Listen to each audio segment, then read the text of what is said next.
新闻大白话，那么这一节我们要带大家来聊聊这国际局势，尤其是在缅甸这个地方，现在呢，是不是这缅北会冲击到中缅关系呢？有这个报道就指出了，缅北有轨解放军中缅边境军演跟中国的货运车队起火，出现了巧合。中国南部战区发言人呢，他就以这个标题坚决维护中缅边境安全稳定呢，25号在这中缅边境举行实战军演，但是就这么巧，这个之前有一个运送货物的卡车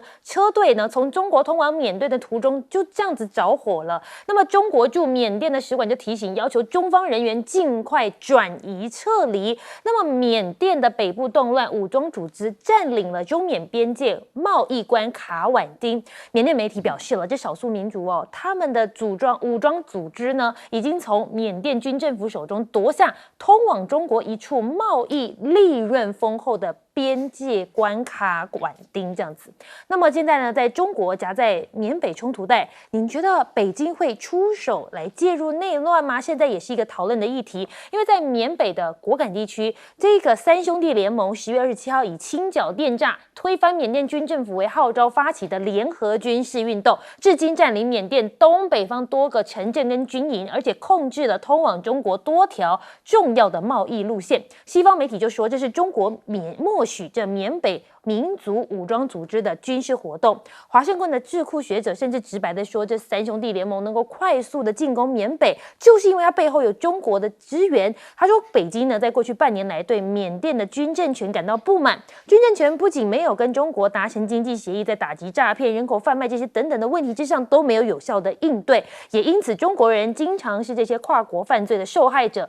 所以中国才会默许这三兄弟联盟的军事活动。泰国智库也讲到了，中国应该可以忍受缅甸内部军事冲突持续3个月，除非战火延烧到首都内比都，或者是呢部分亲西方的派系开始扮演主导角色，甚至呢美俄外来势力如果想介入，都会让中国来出手，提早结束这个军事冲突。不过我们带你看到缅甸的战略为什么这么重要？因为它是中国一带一路的支点，也是呢这梦中印缅经济走廊的重要组成部分。那么你可以看到，更在这个中国印度洋上牵制印度的重要据点。只不过现在呢，在这个军事上呢，中国想要一把抓，但是在外交上呢，尤其是在南海紧张这个部分，美中恢复了军事沟通之后，又因为美舰航行到南中国海而相互指责。他们现在不是才好像见到曙光了吗？不过短短10天又撕破脸。25号在美哈勃号导弹驱逐舰没有经过中国政府批准，就非法闯入中国的西沙领海。那么现在解放军南部战区就说他们驱逐了一个非法闯入的美国军舰。那么当然，美国就声明表示了，这艘军舰呢是在西海群岛附近的海域进行航行自由活动，挑战中国等声索讨方呢是无害通过的先日。那么我们带你再看到的是在澳洲的部分，尤其呢现在跟澳洲联合巡逻南海。菲律宾称呢，自家飞机遭到共机绕行。菲律宾政府表示，2架中国战斗机呢被侦测到绕行在一架南海参与澳洲、菲律宾联合巡逻任务的非国飞机。虽然是没有引发任何的意外事件，但已经引起他们高度重视。那么要因应中国的威胁，菲律宾跟澳洲首度在南海来联合海空巡逻。中国指菲律宾这样的举动根本是在南海拉拢域外势力来搅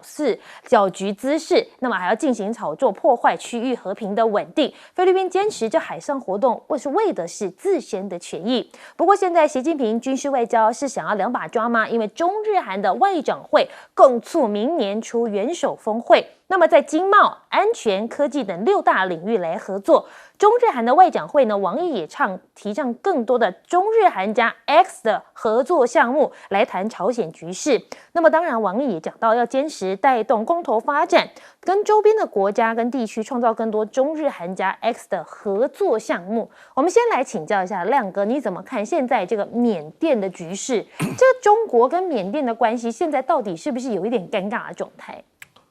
对，因为缅甸毕竟是一个国家嘛，那中国大陆真的要介入，那岂不是侵犯人家的领土啊？可是呢，这个地方坦白说了，就是缅甸的军方政府也长期难以介入了，或者是纵容在那个地方常常有一些非法的经营嘛，有人口贩卖、器官贩卖、电信诈骗，对，那以前还有毒品啊，所以坦白说，中国大陆的犯罪分子也去那边跟那些人勾结啊，那缅甸中央政府也跟这些人勾结，地方政府也有勾结的状况啊，所以我觉得中国大陆应该是规划这件事情规划很久了啦，就说，哎，既然有人以扫除电诈为名嘛，那三兄弟联盟啊，对，然后来做清剿啊，这个当然是表面的诉求啦啊，可是确实这样做，那对中国的保护民众的权益有好处啊。那我认为中国大陆就相对就支持这个团体了啊。那可是啊，就是说他也不能太明显介入，你不能直接把那个军用物资运过去啊，对不对啊？那可是这个地方真的有点复杂啦，就是说这里面也有点类似军阀混战这样的状况啊。那也有这个地方跟中央那个财政分配的矛盾啊。那或者是像黑道地盘的争夺这样的，可是我觉得中国大陆大概就是选择说，他可能在设定他的目的了，他的目的就是以这次就是剿清那个电诈集团为主啊。我看大陆的报道是，从缅甸回去大陆的那些从业者啊，对，可能有将近5万人的，那也不少哎。我跟你讲啊，后来从这边清出来，我跟你讲那个面积很大哎，对。这个地方的面积全部加起来有大概1个半台湾那么大啊，所以是很广泛而松散的，各地分布都有啊。那中国大陆他清查出来说，有人要把钱汇到缅甸的钱高达762亿人民币，你就知道这个诈骗的规模有多大，非常的大得吓死人啊！所以中国大陆当然想说这个情况一定要处理。可是缅甸政府就是有点相应不理啦，或者处理得很消极啦，所以中国大陆就非常火大。那这个缅甸军政府上台之后，中国大陆希望跟他签经济协议也没签，那处理犯罪的东西他也不处理，所以他这次我觉得是有点火气啦，就觉得说他这一次，那既然这个，因为他有11个民族嘛，那缅北那个地方就有2个民族是跟中国大陆比较亲的，所以既然那边发生了这样的一个有人要以电诈为名要清剿，我认为他有给予支持了，而且不然你不会看到那么多人就回去大陆了，那个一定是有组织性的介入，不然不可能有那么多人归队了啊！而且基本上都是犯罪人哦，那每一个人就是，反正我就看到那个排队啦。一个一个刚好顺便都会回去了哈，那你当然去扫清这个电诈的这些老巢啦，一定会有反抗嘛，因为那些黑道要赚钱嘛，所以你就看他去烧那个中国的货车啊，中国的货车有120几辆被烧嘛，那因为他们又涉及了当地的一个贸易小镇。那个贸易小镇也是中方人员居多，所以中国政府已经叫那些人赶快撤了，大概是这样。那我们想来请教一下介大使，你又是怎么看现在南海的紧张局势呢？其实南海事实上就是说，虽然习拜会了以后好像看起来美中的关系回暖可是你实际看它各项透露的讯息跟双方公布的文件在军事的对抗上并没有很明确的达成一致的协议，而是就是说各说各话。所以你可以看出来，就是说不管是东海、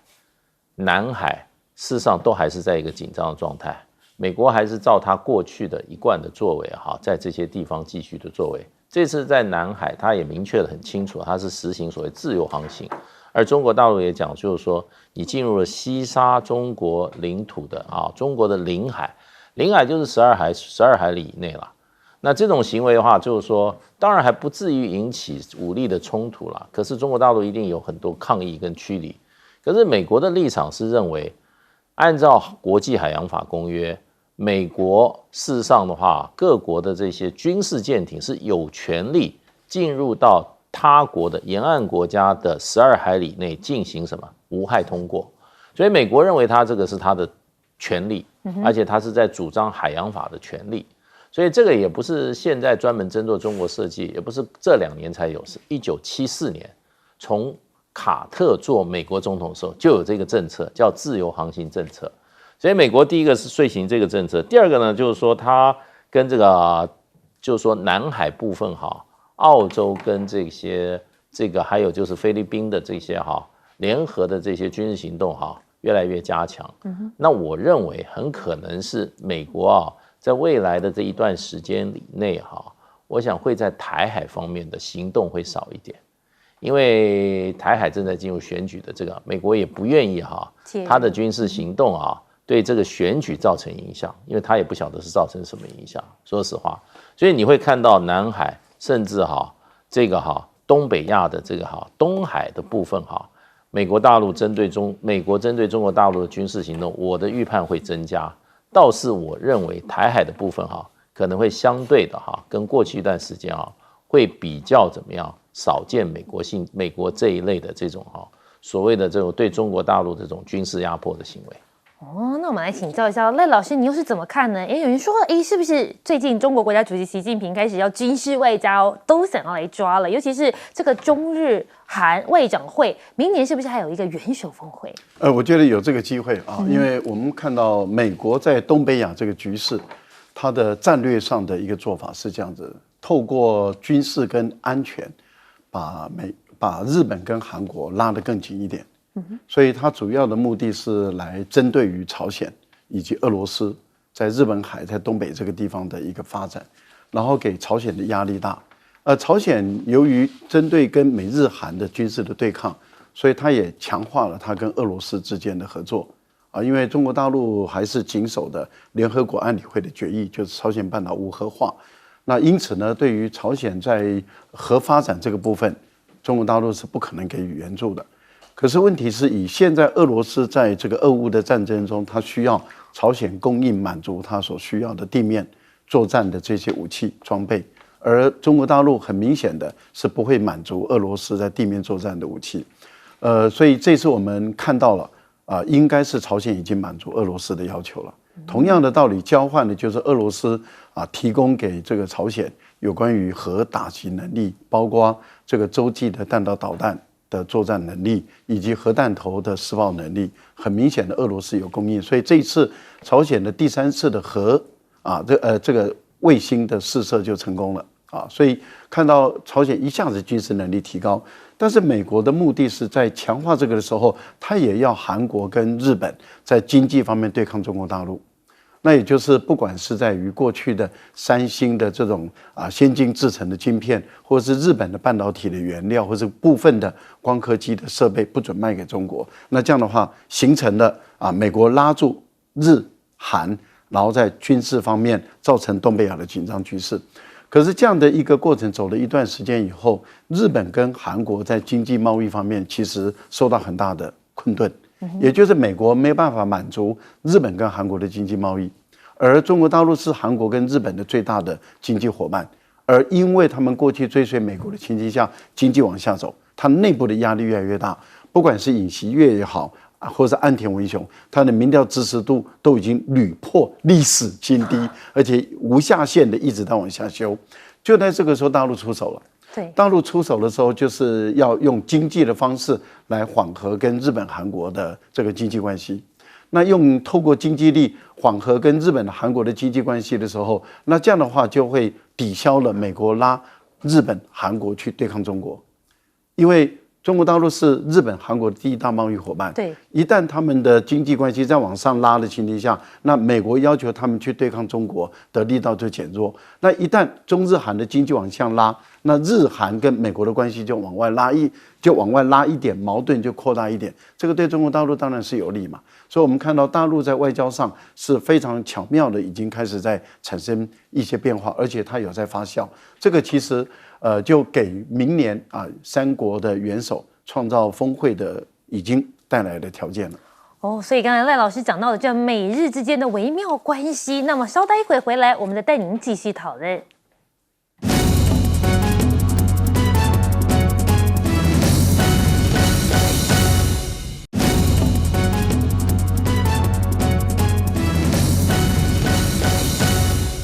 回到到新闻大白话，那么这一节我们带大家讨论一下，就美日最近好像气运没有那么顺哎。我们先来看看日本的部分呢。这个日本首相岸田文雄最近爆发了争议，就是他拿政治现金自肥，惹出了争议。说呢，他拿政治现金去吃好料的，账单曝光了93万日元，吃一个怀石料理，让民众真的是气炸了。他的民调支持率不断往下滑，最近又爆出他跟内阁成员拿政治现金去高档餐厅来用餐，以餐饮会议的名义支付了10万元日元哦，大概算一算台币大概是21500元以上的项目，总共有120起。哇，这听在日本民众的耳里哦，真的是气炸了。尤其是最近日本的经济，很多民众都觉得没有感受到，反而是这个首相还拿他们的钱去吃高档料理，其中有一顿更高达93万日元，换算台币要20万元的怀石料理，所以民众当然就气炸了。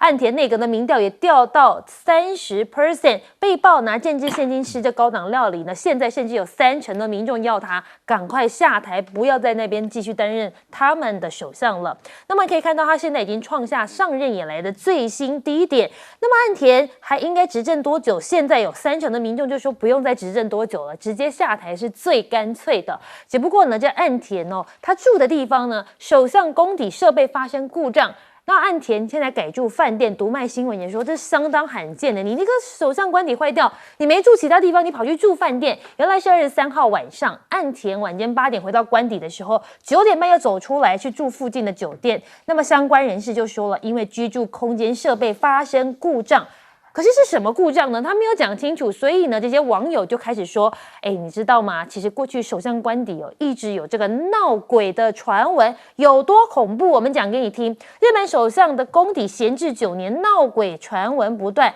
岸田文雄入住就坦言的时候，他就说，其实当下他也是蛮紧张的，而且有什么传闻呢？包括了水龙头直接有血流出来，这不是日剧恐怖片的剧情吗？深夜惊现幽灵角，而且这个地方就出现在首相宫邸，所以呢，有人说这也是之前岸田为什么迟迟不敢要住进去的原因。很多的传言就指出了，不愿迁入就是因为有幽灵出没，而且呢，入住就会变成短命政权的都市传说。那么现在又跟这一些议题结合在一起，很多人就说好像有点准哦。他说过去你看安倍晋三啊、菅义伟都没有住，导致呢这宫邸从2012年野田佳彦下台之后就搁置在这边了。日本的周刊新潮杂志甚至还报道，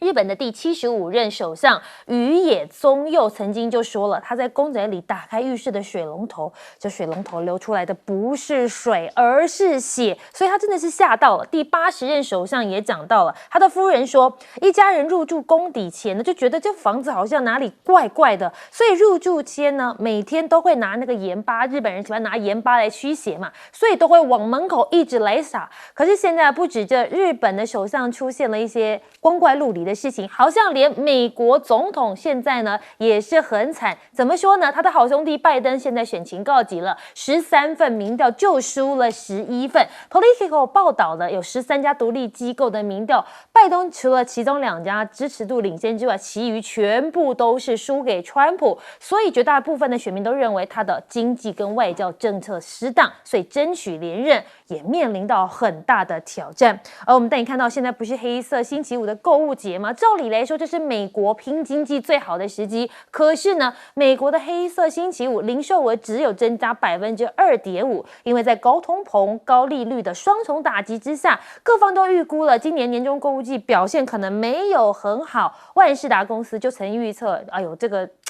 年增率可能3年期就很多，跟去年的7.6相比，几乎是砍半。没想到这一次呈现出来的结果，反而好像更惨了一点。而且美国在外交上面也失利，以色列的富豪货轮遭到攻击，美国国防官员铺疑似是遭到伊朗的无人机锁定来爆炸。那么现在华友也报道了，白宫高级顾问说，我们替以色列背了很多锅。国务院内部呢，也在拜登政府处理这个以巴冲突的时候，问题存在分歧，所以现在他这场冲突也损害了美国在全球的地位，是不是也会对拜登造成冲击呢？我们先来请教一下这亮哥，这岸田文雄哦，他花这么多钱去吃高档怀石料理，又说这官邸闹鬼，你有听过这样的都市传说吗？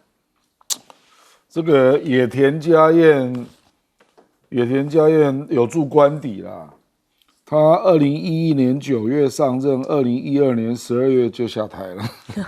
，1年3个月哈。这也算是鬼故事吗？不，岸田文雄2021年10月上任，到现在已经2年多了，他没有住进去啊，听起来好像有道理。这个岸田的问题，事实上岸田现在的僵局也蛮多的啦，因为日本的经济一直弄不好嘛，现在日币又回贬到，我刚刚看是148.8，那前一阵子又回贬到151，我讲的是对美元啦，对，所以就是这个也不知道怎么办啊，然后核污水又跟中国卡住。事实上，这个内阁民调30啊，是指内阁啊。岸田的民调在2个礼拜前跌到21.3啊，这个日本政局一般是说跌破30就有危险，对，那跌破20就是要下台。那他已经在边缘了。不，这个是最低的时候了可是我也看不出他要如何，就是经济问题如果你无解了，然后你跟这个幕僚之间的关系又常常被爆料啊，这个吃饭，不过吃到93万日元真的是很惊人啊，这到底有多高档？这个日本高档的食材非常多啊，随便吃都会很贵的啊。不过就是为什么会有人爆料啊？那表示你的整个系统有问题嘛，而且不断被爆料120，他说超过10万日币的有120次，这种人家怎么会知道呢？对不对？我们就没有看到蔡英文在吃什么，你知道的对不对？大概只有上次他请那个法国厨师啊，蔡英文都10万台币，不就没有被爆料？对，没有他上次就请那个法国厨师，不是月薪6万吗？那个成为新闻嘛，对不对？那可是你也很少看到赖清德被爆料啊，郑文灿被爆料啊，那等啊，这个我觉得这个就表示他的内部控管，他内部控管出了问题那坦白说，这个我也觉得很难救了。事实上，他的任期是到明年9月，所以日本看自民党怎么做啦。如果日本自民党认为他要改善跟中国大陆的关系，那就让他提前走人。可是目前也看不出有这种打算，因为岸田跟美国关系维持的蛮不错的那这个就变成日本的现在目前所处的僵局啦那这个拜登这个问题恐怕会长期持续了，就是民主党对以色列问题的分裂那越来越多的人都认为应该要及早做一个了结啦可是以色列都说这个人道主义物资进来之后，他还要再打1个月，这个美国怎么受得了？对，那目前人质交换只交换了第1波嘛那我们不知道可不可以继续交换可是人质总共也才200多个那一下就交换完了。现在我觉得哈马斯有点故意在拖，那就用人质交换说，还有1波所以你还不能打可是大概20几天之后，可能人质就交换完了。那以色列到底要做什么样的决定我觉得美国应该是有相当多人是这样思考的，就是拖过这20几天，那就让这个战争就自然结束吧可是目前看起来纳坦雅胡不愿意了。好，那我们想要请教一下介大使过去您也有驻外的经验，您有听过这日本官邸这样子的传闻吗？日本这个官邸，我是以前就听说过是有问题啦，有问题，所以他们前面几个首相都不进去这个官邸其实是新修的，完全修的很奇怪，很没有任何的那种温暖的感觉，就像一个公家的一个机关修的，而且这个都是直线条的，很怎么讲呢？就是说一般人很冷冰，一般人不会想要住进去的。所以前面有2任首相根本就搬都不搬进去了，对，所以更增加这个首相这个官邸的很多负面的传言对，那这个盖下去的时候花了7000万日币对，非常非常大的一笔预算盖的。那所以就变成就是说，日本这个国家会今天沦到这个程度，可见他们花起钱来是很不手软的。哎，那我觉得岸田文雄跟我们蔡英文蛮像的，很会花钱的。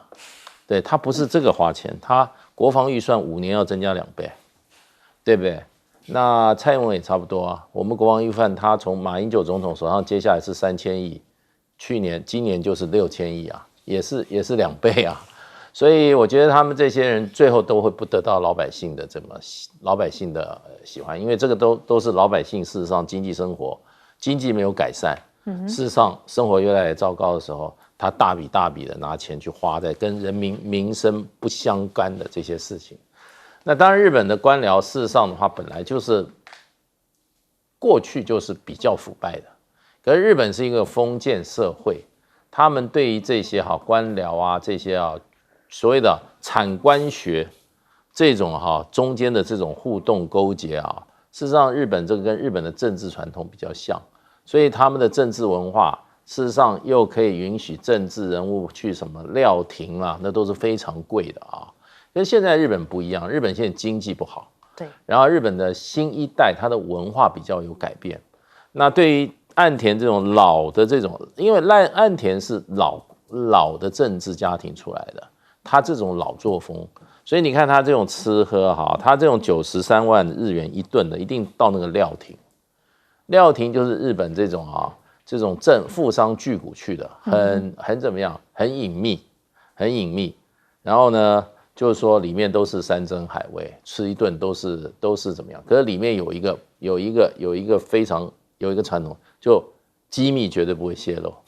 这些料亭的老板都得到他们这些，包括他们这些信任就对了。哎，对，这是日本政。不过现在日本人在这种经济这么差的情况之下，他的社会人就看不下去了。对，如果日本人以前在60年代、70年代上个世纪的时候全日本钱淹脚目的时候，大概还没有事。可是现在为什么会爆出来？就是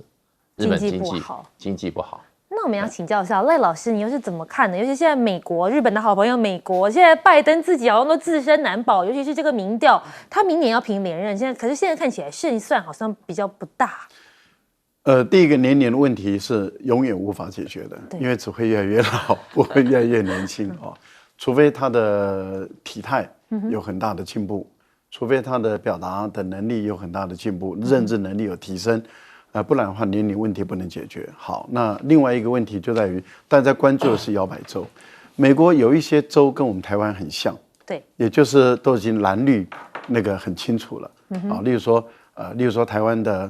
大安区，很明显的就是蓝大于绿所以你只要一个候选人还不错，他基本上胜面就很大。美国有很多州也是如此有的州是民主党很明显的领先，有些是共和党明显领先。但是我们所谓的摇摆州，就是这6、7个州，它基本上就是民主党跟共和党势均力敌，所以通常都是在观察这个摇摆州，就是势均力敌的这些州它的决战点。对，到底现在是谁占比较优势？谁又更胜一筹？对，那以目前来讲，那么13份民调中有11份。都告诉你说拜登他会输然后这个特朗普会赢，大概都是这样。那最主要的原因在哪里？最主要的除了我们刚刚讲的年龄以外，还有一个问题就在于经济的问题。其实根本的原因就来自于经济，也就是说，他们认为拜登的经济政策根本就是错的，他提出来的那个上兆的这种基础建设根本就是没有效果，因为到目前为止发包的也不多，成效也显示不出来。所以如果拜登不能够在很短的时间内，这也就是不到1年的时间内，让美国的经济明显的好转，例如说它的通货膨胀要压得下来，对，然后经济又不能衰退。可是你要把通货膨胀压下来，又会造成经济的衰退，你又不能够让经济衰退，通货膨胀又要压下来，又要创造更多的就业机会，大家的这个消费能力更强，你想想看，这个是如何能做到？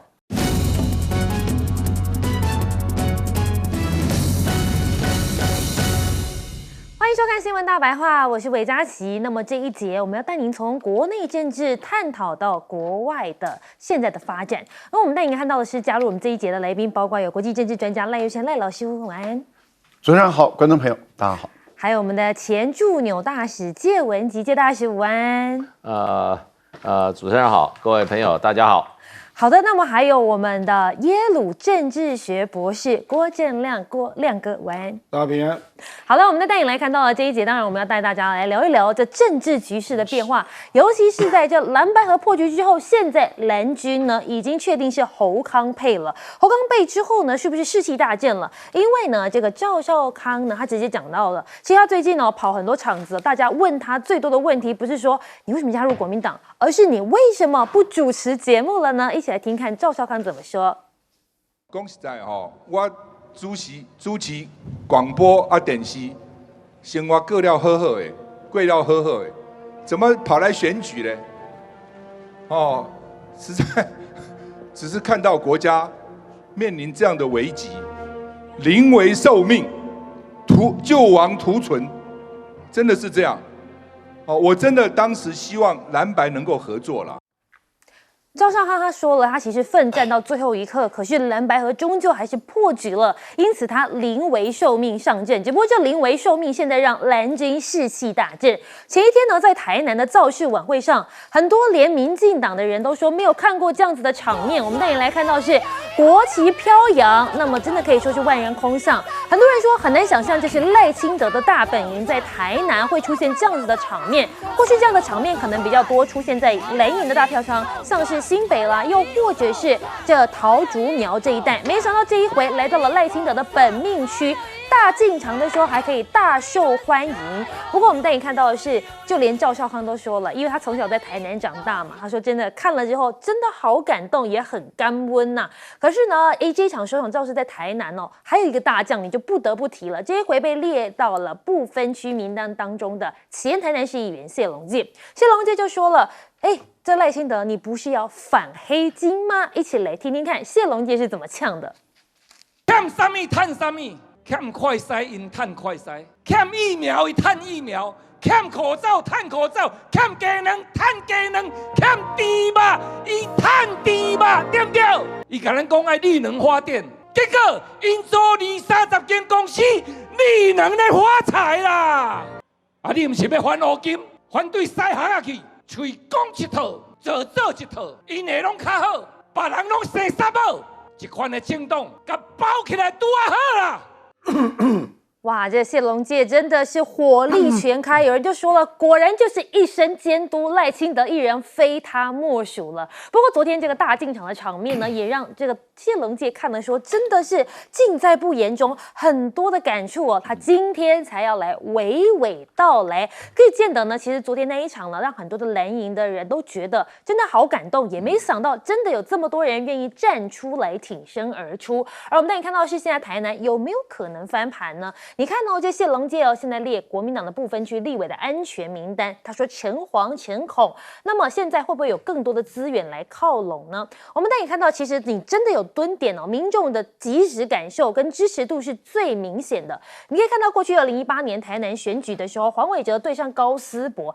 当时呢，是38.02对上32.37的得票率。只不过你可以看到，第二选区立法委员的缺额补选的时候，当时郭国文对上谢龙介，这谢龙介只输郭国文3%，而到了2020年呢，这总统大选在台南的时候，你可以看到韩国瑜其实哦，在这个深绿的选区还是能有将近30%的得票率，而到了2022年台南市长选举这一回，龙盖森直接出来对决黄伟哲，哇，这两个人真的只差5%，所以谢龙介现在出马都能拉高台南蓝营的选票，也让这些支持者愿意站出来。所以这一回他列入不分区之后，有没有可能加成这政党票，甚至是总统大选，大家都很关注。不过我们带你看到的是，现在民调显示了三咖都的差距现在很大。根据 TVBS 民调11月24到26号的民调显示出，赖萧配虽然是以34%的第一名，但是侯康配呢增加了5个百分点，来到了31%，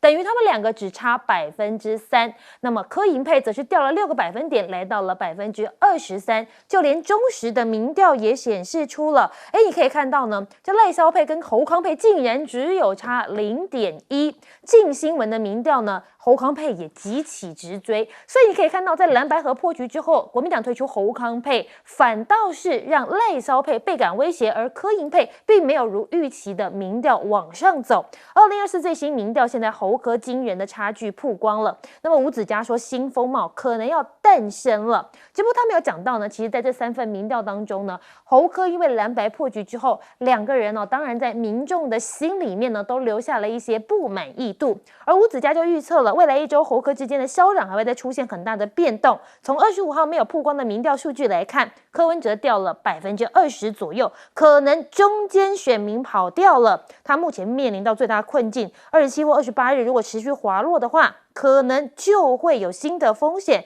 所以现在网络上就有梗图说，难道全都是泡沫吗？我们先来问一下亮哥，你怎么看？昨天在台南这一场，很多人都觉得哇，不可思议，蓝军在台南竟然可以这样大集结。其实这次正副登记之后，有明显的庆祝行情，只有国民党啊。那这个有一个效应啊，有人说这个叫 chorus effect， 就是合唱团效应啊，就是以前扁啊或者马都是一人独唱就够了。那侯友宜一人独唱不够强，那现在加上赵又加上韩啊，那个合唱效应就出现了，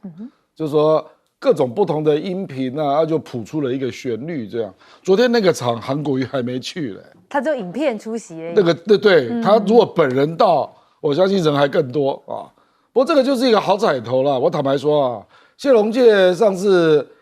台南市长选举，他选到43.6%啊。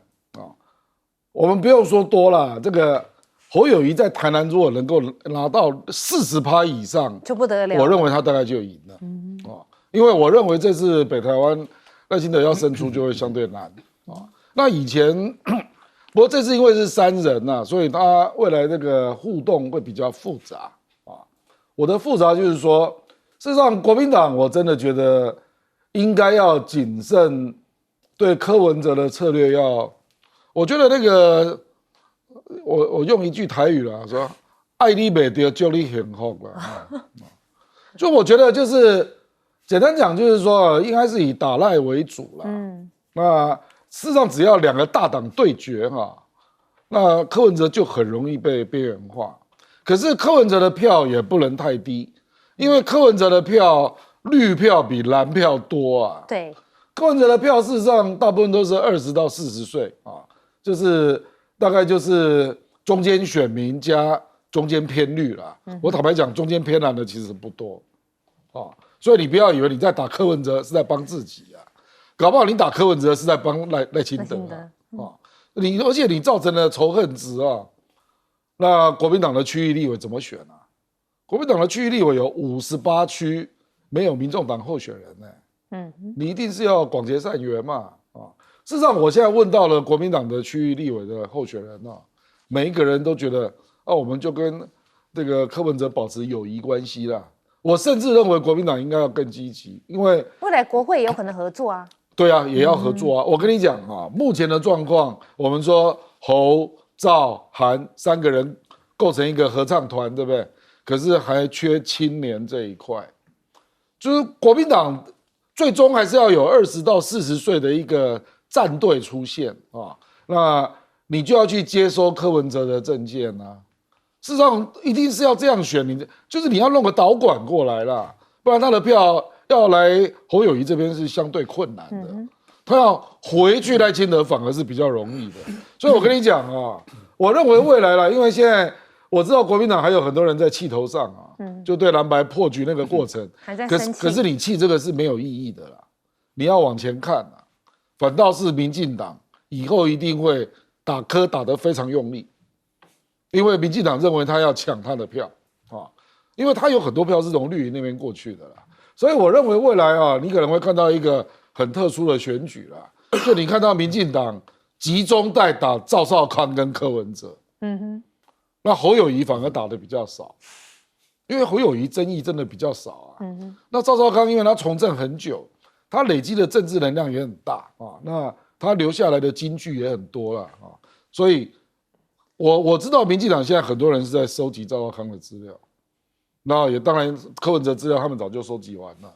可是我认为这个也不用替赵少康担心啦。赵少康本来就是政治金童即使今天变成政治金箔，还是很金呐，你知道吧？所以我认为民进党打赵少康也不容易得分呐。我觉得赵少康也会回应的相当不错了不过真的就是现在合唱效应出现，那接下来就是要补足年轻的那一块，大概是这样。不过延续亮哥所讲的，就合唱效应出现之后，谢大使你怎么看？现在连这个最新的 TVBS 民调都显示出，这个侯康配是急起直追，哇，跟赖萧配的距离越来越近了，您怎么看？我觉得很快就超过了，对啊，因为我碰到很多蓝军这个过去有一点消极的，或者甚至不太能够接受这个侯科配的哇，现在都非常振奋。那个整个完全不同的气氛，我接触到蓝营，不管是浅蓝深蓝，还整个蓝营就是一片欢呼对这个结果认为是一个转捩点，所以我觉得就是说，可以说蓝营士气大振，这个就是这个蓝白破局最大的效应。那蓝白士气大振这个现在接下来，我觉得刚刚郭人讲非常好。现在就是说，柯文哲是目前侯友已经拿到83%的国民党支持度，哇，这非常高就是回来了。国民党过去是不太团结，我们知道意见好多那这一次哇，就几乎没有，众口一声都说太棒了，机会来了，要真正要打好这场选战。我觉得昨天看那个这个我们这个谢龙介真的是国民党战将，讲得太好了。激起我们这个过去8年我们感觉最心痛的，我们都是希望台湾好，对我们希望一个政府真的是替人民谋福利，而不是抢人民的利益的。你想想看，他讲的哪一点不对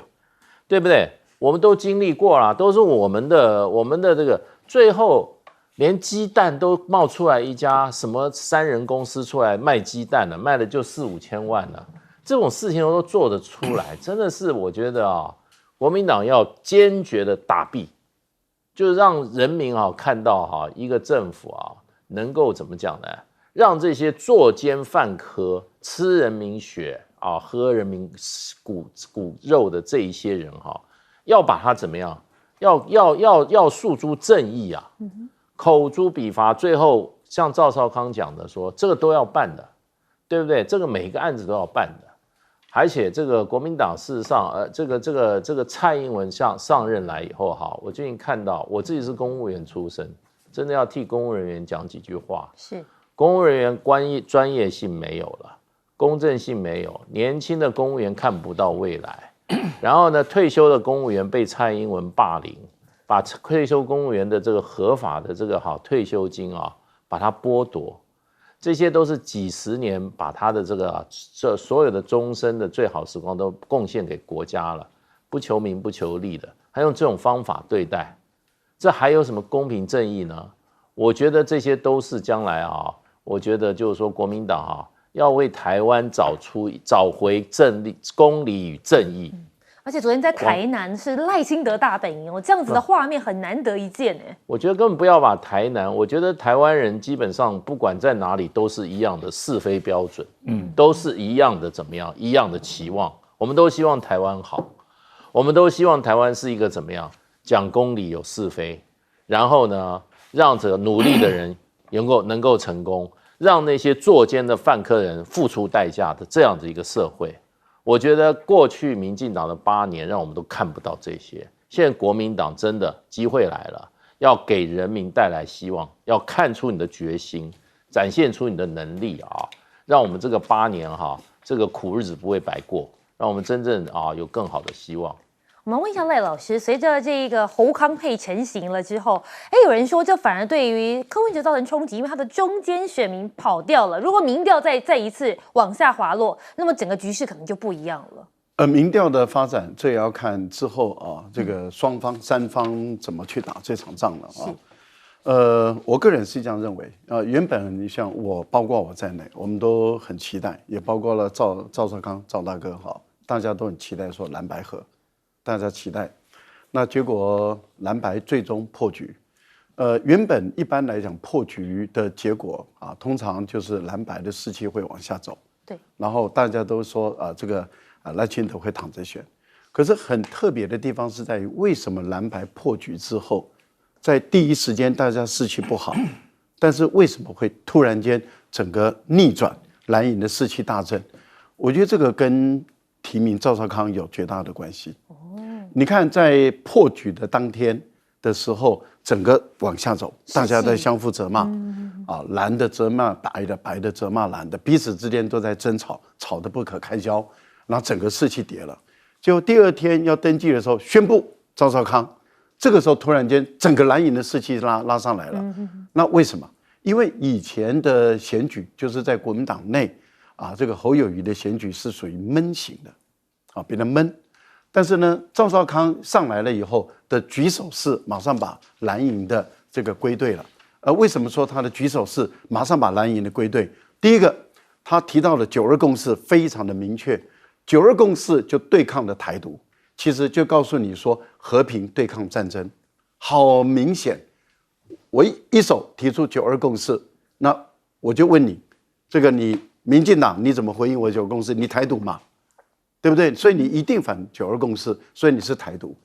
那柯文哲呢？暧昧不明的态度不见了，而之前侯友宜也是暧昧不明，但是赵少康把这个旗帜拉起来了以后，国民党的这些泛蓝的回来了，9·2共识了。然后9·2共识对抗9·2共识带来的是什么？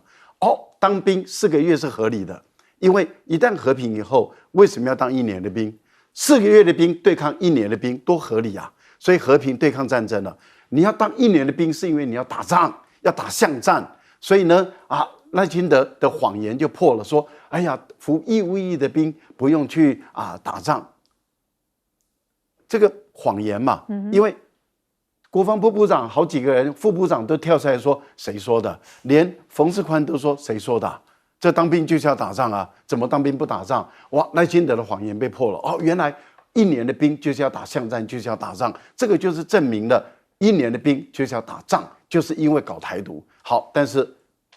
赵少康说对不起，我们9·2共识，我们和平，我们不会战争，所以不需要当1年的兵4个月。年轻人当然喜欢啦，年轻人的妈妈爸爸们当然喜欢啦。接着胡茂协定来了，胡茂协定恢复胡茂协定，你民进党反不反对？你如果反对，你 ECFA 就取消嘛，你又不敢取消 ECFA， 你当然你要反胡茂协定的时候，太阳花的运动的错误性就被凸显了。这3个举措多明显啊，